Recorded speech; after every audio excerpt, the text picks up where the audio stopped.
Selamat pagi, Ustadz dan Ya. Ibu. Assalamualaikum warahmatullahi wabarakatuh. Waalaikumsalam. Ya, kami di Hai Bangsa senang berjumpa dan Ya, sedang ketemu, datang jauh dari Palu, ya Pak Palu. Ustadz ya. Ya. Dan satu kehormatan bagi kami karena terus terang kami jarang ada tamu. Ini menurut saya tamu spesial datang ke studio Hidayah Bangsa. Subhanallah. Dan tujuan kita pagi ini memang saya mau menolong banyak isu-isu di luar yang keliru, ya, baik mengenai perempuan dan juga mengenai satu poin di dalam statement masyarakat mengenai celana jingkrang dan hijab itu. Nah, jadi insya Allah melalui obrolan singkat ini itu bisa menjawab mereka.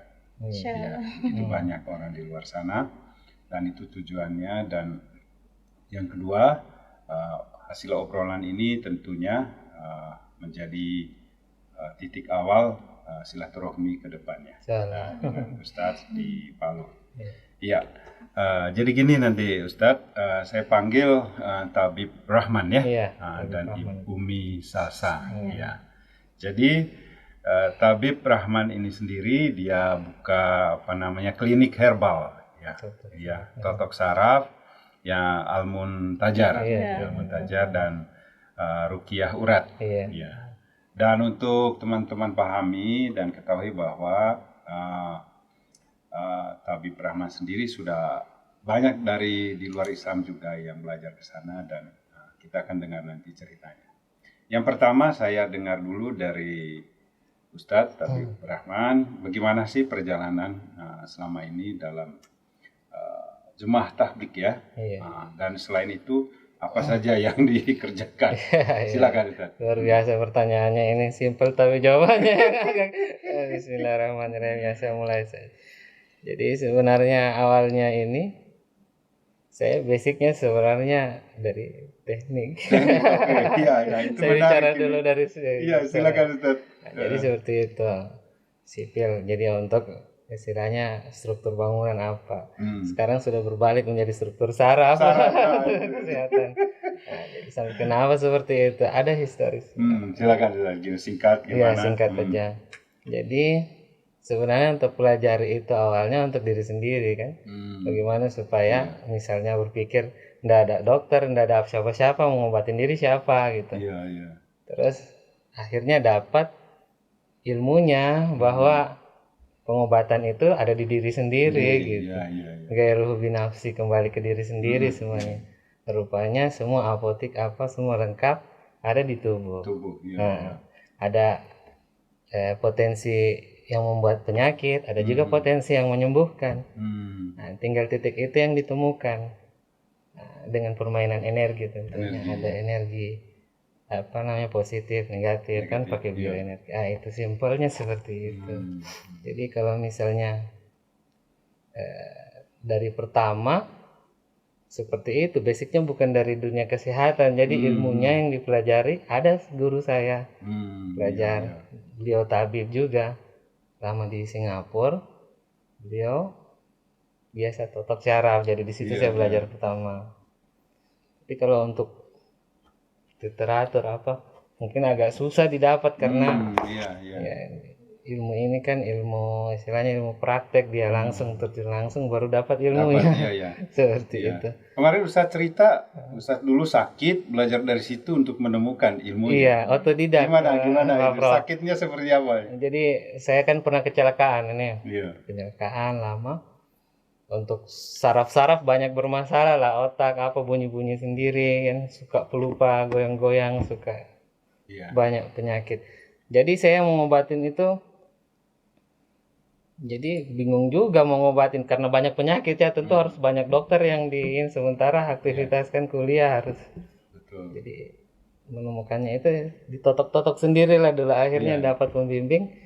Rupanya apa yang saya lakukan kemarin tentang totok itu juga benar seperti itu. Jadi tinggal saya lanjutkan sampai sekarang. Sekarang. Alhamdulillah. Dan benar teman-teman, saya sendiri baru 2 kali badan mulai enak ya. Sempat saya juga kena saraf, tapi sekarang udah enak. Biasanya tadi malam saya baca satu buku, nggak tegang seperti sebelumnya. Iya, alhamdulillah ada perubahan. Sampai selesai. Itu saya coba di situ karena baru setengah halaman, setengah buku, biasanya udah tegang bagian belakang. Ya. Alhamdulillah ada perubahan besar. Alhamdulillah. Dan silakan nanti mengunjungi ke Palu ya, kami akan kasih nomor kontaknya. Iya. Yang kedua Ustadz, ini lebih intern nih, lebih ke dalam. Bantu kami juga untuk menjelaskan mengenai pertanyaan orang di luar sana mengenai celana jingkrang itu. Ya Ustadz sendiri saya lihat menggunakan itu. Ya. Kita mau menolong apakah seperti pemahaman mereka bahwa orang yang pakai itu mau melawan pemerintah. Orang yang seperti itu dia eksklusif ya. Nah, kami rasakan sendiri sekarang, Ustaz sendiri sudah banyak ketemu orang Cina malah ya. Dan bisa saja nanti ada yang ikut Islam juga gitu. Nah, bisa bantu menjelaskan sedikit. Jadi ini menarik ini karena awal dari saya memulai sesuatu hal berpikir untuk bermanfaat kepada orang banyak. Ini kan semua cita-cita kita begitu ya. Bagaimana supaya kita bisa bermanfaat untuk orang banyak. Justru saya belajarnya lahirnya dari jemaah tabligh. Dulu saya tidak punya pikiran sampai situ, ibaratnya mereka dapatkan saya dalam kondisi yang sama sekali diri pun tidak saya pedulikan, apalagi orang lain. Mahabbah untuk orang itu sama sekali belum ada. Apalagi memberi manfaat, paling hanya memberi mudarat. Di situ saya belajar lama sama mereka sahabat-sahabat saya di jemaah tabligh itu. Banyak ilmu yang saya dapatkan, bukan cuma sekedar ilmu jasadi tapi rohani. Bagaimana supaya letakkan kenikmatan hidup itu dirasakan di rohani, sehingga jasad sudah tidak lagi menuntut untuk senang, jadi sudah memenuhi di situ di amalan masjid. Ada satu kalimat hikmah begini Ustaz, sebelum lanjut, dikatakan hidup sekarang bukan aku lagi, tapi ruh Allah yang ada dalam dahsyat. Ada statementnya. Silakan Ustaz lanjut ya. Itu sudah. Jadi dari pemikiran situ berbuahlah ini niat-niat awal bagaimana bermanfaat. Akhirnya saya kembalikan ke diri, apa yang bisa saya beri ke umat ini. Yang artinya Allah titipkan kepada saya ada satu ilmu untuk pengobatan. Jadi disitulah saya coba pertama mengobati diri, kemudian mengobati keluarga, akhirnya terbuka semua sampai di luar Islam. Bahkan ada yang masuk Islam. Artinya celana itu tidak memberi satu pemaknaan tersendiri. Iya. Artinya kalau menurut saya itu ibarat kalau celana apa tampilan luar itu ya. Mungkin itu seperti ibarat telur, itu cangkangnya doang. Cangkangnya aja. Kita mau keluar dari situ itu untuk memberi manfaat dari cangkang itu. Jadi adalah ayam. Ini teman-teman itu harus paham ya. Apa yang bisa dihasilkan dari sunnah itu kepada umat, bukan cuma sekedar merangkum ilmu sendiri merasa top gitu. Saya sudah ahli sunnah, tunggu dulu manfaat untuk umat apa. Betul ya. Karena semua harus kemanfaatan. Semua kemanfaatan menjadi mata air.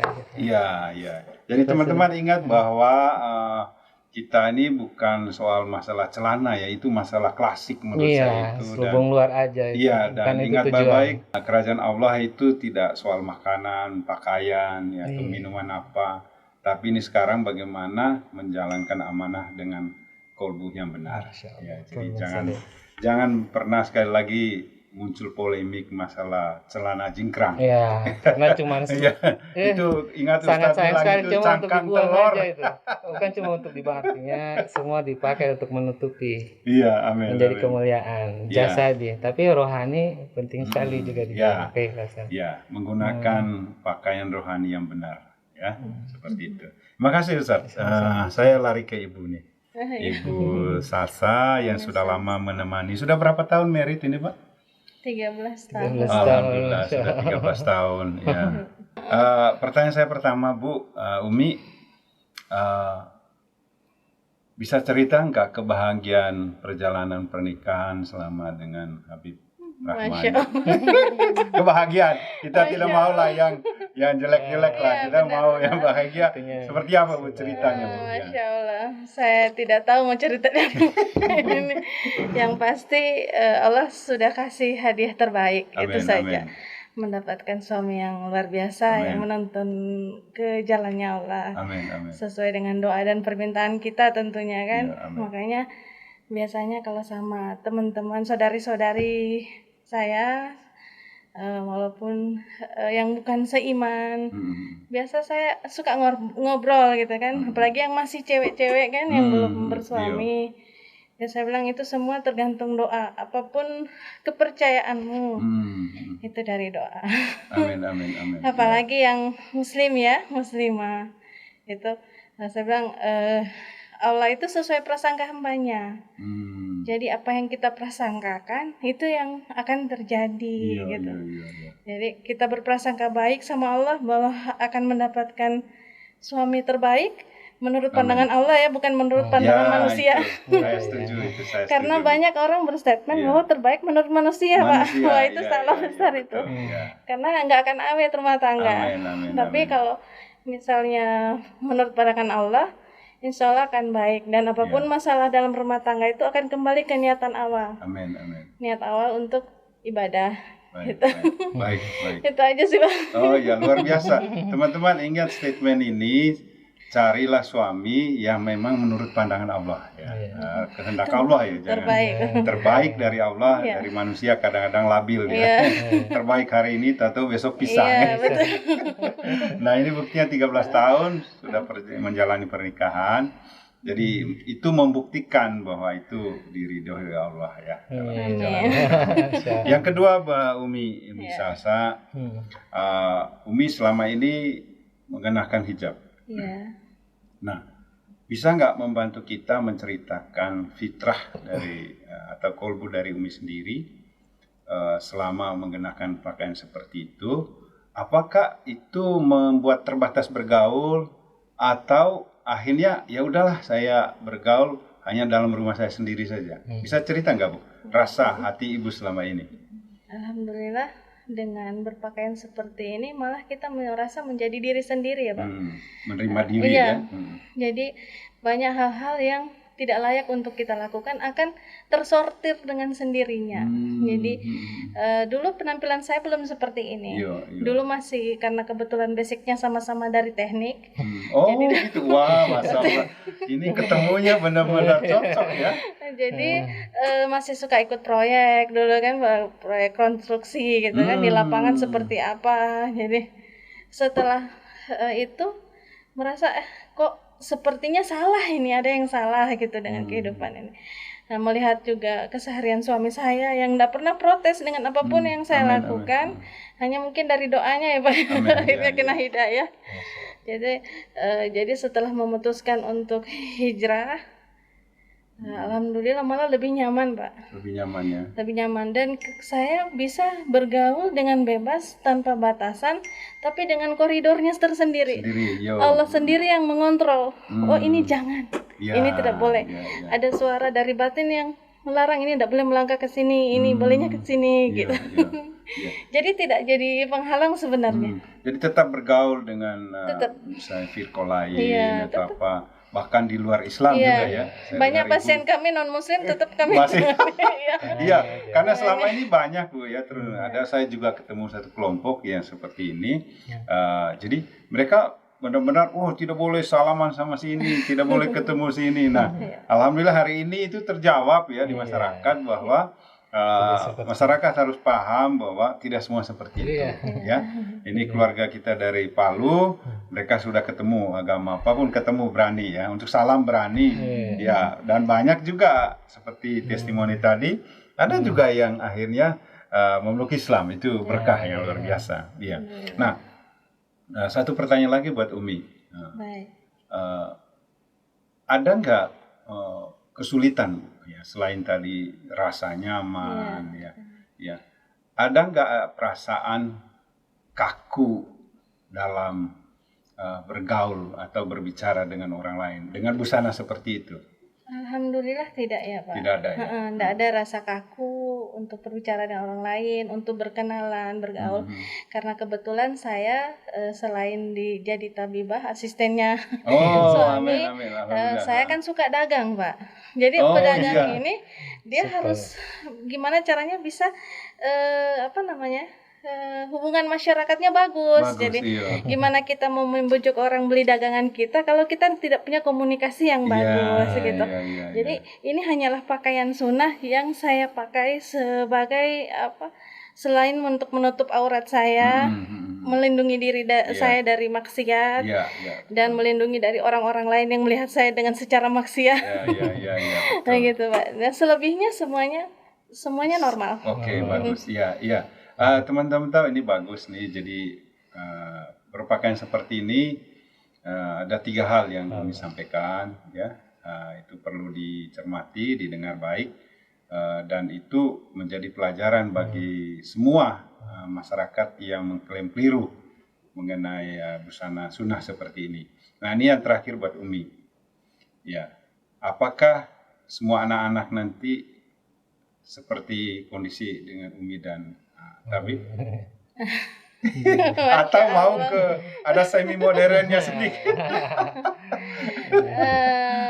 Karena saya dengar anak di Sukabumi Sukabumi. Alhamdulillah dia mondok. Anak-anak saya mungkin karena dari pola kebiasaan kita kan ala bisa karena biasa Pak ya. Karena kebiasaan kita sehari-hari dengan pakaian yang tertutup seperti ini, malah dari kecil itu sudah minta pakai nikab. Cuman saya belum izinkan. Saya bilang artinya jalani dulu syariat pun dengan baik. Ada waktunya nanti Allah sendiri akan menuntunmu untuk menggunakan pakaian yang syar'i yang gitu. Tidak ada paksaan mereka sendiri. Jadi tidak harus.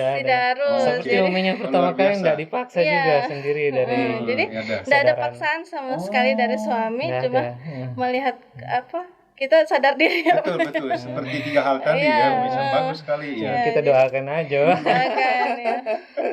Dari doa lah itu makanya mungkin dapat hidayah itu. Amin. Jadi Umi rasa tetap nyaman saja ya. Jadi tidak membatasi pergaulan. Justru menjadi teladan bagi ibu-ibu lain bahwa jangan dengan pakaian membuat diri eksklusif. Eksklusif boleh dalam hal-hal tertentu yang 3 alasan tadi. Nah, saya setuju itu. Nah, ini yang pertanyaan terakhir dari saya.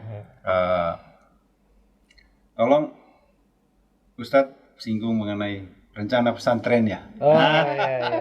Apakah pesantren nanti warnanya seperti ini atau ada semi modernnya? Jadi untuk konsep pesantren ini cuma terlahir dari kebiasaan kita kan sama anak-anak yatim ini kan. Iya. Jadi konsepnya itu akan terpola ke depan ini justru lahir dari kita sering sharing sama ustadznya karena kebutuhan kita itu setelah gempa itu 28 September itu kan banyak anak yatim di Palu itu kan yang orang tuanya sudah kena likuifaksi sudah meninggal, jadi kita tampung mereka. Jadi awalnya ini panti asuhan. Nah, cuman sekarang sudah meningkat menjadi pondok hafiz karena sudah banyak. Sudah banyak anaknya untuk menghafal mereka. Jadi mereka menghafal Quran juga. Dari setelah itu menghafalkan mereka juga supaya untuk meningkatkan Allah muliakan dengan ilmu. Jadi kita buatkanlah sekolahnya. Baru rencana mau buat ini Pak Prabowo. Baru niat itu ini seperti itu insyaallah. Jadi ada alhamdulillah 120 orang di sana sekarang kita menampung. Masih ala kadarnya juga di sana tempatnya. Insyaallah mudah-mudahan siapa tahu dengan podcast ini akan siap. Insyaallah menjadi tangan-tangan Tuhan untuk bisa memelihara sama-sama ya. Sama-sama. Oke, kami senang Ustaz pondok itu dan itu juga bagian dari visi Hidayah Bangsa. Ini karena saya sebagai pendiri di sini itu visi awal itu memperbaiki kemandirian pondok. Ekonomi pondok ya. Karena itu riset saya lama. Luar biasa. Jadi sempat saya bicara di Ulama Muda se-Jawa Tengah juga mengenai itu dan respon alhamdulillah. Nah, insya Allah nanti kita bersama-sama dengan Yayasan Hidayah Bangsa untuk Ya, Segandeng mulai tangan. berjalan bersama Insyaallah. dengan pondok kita Mudah-mudahan di jadi di sebuah Palu ya. hidayah, amin. Kita ada tim juga di Palu, insya Allah Oh, nanti ada saya ya. kenalkan, Siap, ada siap, siap. Ustaz di Oh, sana. iya. Ya, insya Allah saya kenal. Iya. Dan ini terakhir Umi, Ya. bisa nggak, karena ada program di Hidayah Bangsa itu khusus program perempuan. Iya. Nah, tujuan program itu memang sudah banyak selama ini, sudah Iya. dijalankan. Bagaimana dengan materi yang disampaikan di kelompok perempuan itu, mereka bisa mengenal dirinya bahwa mereka berharga di mata Allah Masya melalui Allah. materi itu. Singkat beberapa kali pertemuan, Ya. ya, tapi itu hasilnya luar biasa. Ya. Ya, sudah dibuat di Turki, Masya di Allah. Mesir, dan beberapa kali di Indonesia. Ya. Ya, nah misalnya nanti Umi tidak keberatan, bisa buka misal 5 orang, ya. Jadi kami nanti hadirkan pengajarnya, Iya. ya. Jangan khawatir, kami handle semua. Insyaallah. Keberangkatan. Amin. Ya, jadi Ya, sebuah hidayah. misalnya nanti ya bisa ada ya hotel murah di sana, lebih Iya, nyaman di iya, situ, iya. atau pondoknya udah jadi bisa di situ. Amin, amin ya. Nah, Umi bisa kumpulkan ya 5-6 ibu-ibu. Oh, Supaya kalau masalah bisa. ngumpul biar Iya. Supaya salah. nanti dari materi itu, karena banyak sekali berkahnya di materi itu. Bagaimana menghadapi suami, Betul. bagaimana memberi suami lebih nyaman. Iya. Itu materi itu diajarkan semua. Bagus, bagus. Ya, Itu nah, butuh itu. ya, bagaimana respon Umi? Tawaran dari Hidayah Bangsa ini. Insya Allah, alhamdulillah Baik sekali. baik sekali, bagus sekali Iya. itu Ustadz. Insya Allah Tinggal nanti. secepatnya lah. Ya, boleh, karena programnya sudah berjalan. Ya, ya, ya. Alhamdulillah, ya. Karena banyak wanita yang belum tahu seberharganya mereka itu seperti apa. Betul, Umi. Masya Ya, saya setuju. Nanti insya Allah Umi jadi fasilitatornya setelah ngajar, karena nanti dari tim pengajar itu adalah mereka setelah selesai, nah Umi yang lanjutkan. Nah, misalnya perlu latih lagi, mereka datang lagi. Ya, Nah, supaya jadi pengajar di sana. Iya. Nanti tinggal dikembangkan. Ya, Ya, nanti Hidayah Bangsa bisa bersama-sama. siap. Ya, seperti apa teknisnya itu nanti di luar ini ya. kolaborasinya. Iya, iya, itu saja yang ingin saya sampaikan, dan ini berkah bagi kami podcast pagi ini, dan mudah-mudahan kita bisa bersama-sama untuk menjalankan amanah pendidikan Amin. khususnya di pesantren. Terima kasih Ustaz, terima kasih Umi, Sama-sama. ya. Terima kasih Pak. Terima kasih buat tim media. Ini yang saya sampaikan pagi hari ini, dan teman-teman ingat bahwa buang segala konsep yang keliru sebelum tanya kepada orangnya. Yang kedua, jangan pernah berprasangka buruk tentang pakaian, karena itu hanya cangkang telur tadi itu Cangkang yang telur harus aja. dibuang setelah digoreng Iya, isinya. iya. Dikeluarkan Ternyata isinya isinya enak. yang penting ya. Bukan Isinya cangkang penting. telurnya Ya, gitu. bukan cangkang telur. Yang ketiga, Cluenya. ingat baik-baik bahwa kerajaannya Allah itu tidak soal berpakaian, tidak soal makanan enak, jadi bukan soal minuman. Jadi ingat baik-baik, kolbu kita harus benar. Terima kasih. Wassalamualaikum warahmatullahi Waalaikumsalam. wabarakatuh. Luar biasa. Terima kasih banyak.